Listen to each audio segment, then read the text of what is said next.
महाराष्ट्र की सियासी उठापटक ने एक बार फिर राजनीति के गलियारों में हलचल मचा दी है। मुख्यमंत्री पद को लेकर महायुति में घमासान जारी है। चुनावी नतीजों के बाद बीजेपी और शिवसेना शिंदे गुट के बीच सत्ता का समीकरण तय होना बाकी है। एकनाथ शिंदे, जो अब तक महाराष्ट्र के मुख्यमंत्री थे, ने संवैधानिक बाध्यता के तहत मंगलवार को इस्तीफा दे दिया। हालांकि राज्यपाल सीपी राधाकृष्णन ने एकनाथ शिंदे से अगली सरकार की शपथ तक कार्यवाहक सीएम बने रहने को कहा है।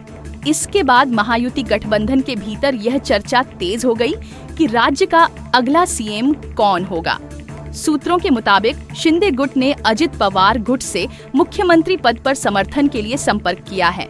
हालांकि अजित पवार गुट ने इस पर कोई फैसला नहीं लिया है, क्योंकि वह पहले ही बीजेपी के सीएम को लेकर राजामंदी जता चुका है।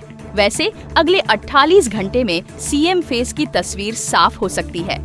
इस बीच बीजेपी के नेता देवेंद्र फडणवीस को सीएम बनाने की मांग तेज हो गई है। केंद्रीय मंत्री रामदास आठवले ने दावा किया है कि बीजेपी आलाकमान ने फडणवीस के नाम पर सहमति बना ली है। हालांकि शिंदे गुट इस फैसले से खुश नहीं है और उनकी नाराजगी दूर करना बीजेपी के लिए चुनौती बन गया है। महाराष्ट्र में महायुति को बहुत बड़ी सफलता मिली है और उसमें एकनाथ शिंदे, देवेंद्र फडणवीस और अजित पवार जी का योगदान तो ही है, लेकिन माननीय नरेंद्र मोदी साहब ने, अमित शाह साहब ने, जेपी नड्डा साहब ने बहुत सारी सभाएं ली और इसीलिए मतलब विकास के मुद्दे पर हम ये चुनाव लड़े थे, इसीलिए हमको बड़ी सफलता मिली है।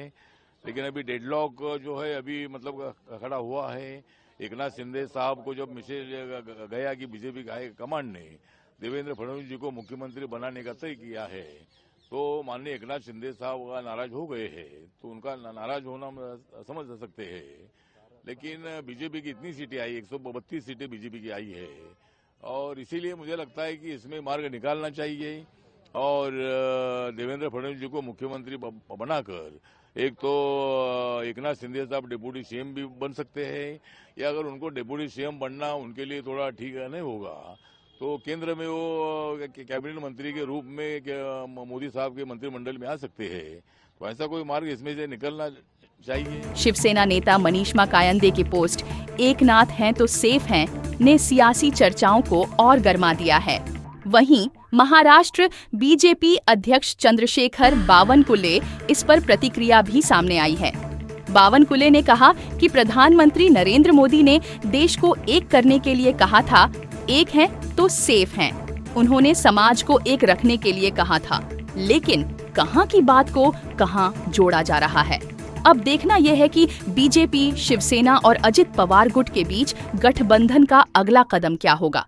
महायुति ने हालिया चुनावों में 288 में से 230 सीटों पर जीत दर्ज की है। बीजेपी ने अकेले 132 सीटें जीती, जबकि शिंदे गुट को 57 और अजित पवार गुट को 41 सीटें मिली। ऐसे में बीजेपी समर्थक ज्यादा सीटों के आधार पर फडणवीस को सीएम पद का दावेदार मान रहे हैं। दूसरी ओर शिवसेना शिंदे अपने नेता को मुख्यमंत्री बनाने पर जोर दे रही है। राजनीतिक गलियारों में चर्चा है कि महाराष्ट्र में एक सीएम और 2 डिप्टी सीएम का फॉर्मूला जारी रह सकता है। 2.5 साल के सीएम पद की भी थ्योरी सामने आ रही है। फिलहाल सभी की निगाहें दिल्ली पर टिकी हैं, जहां से अंतिम फैसला आएगा।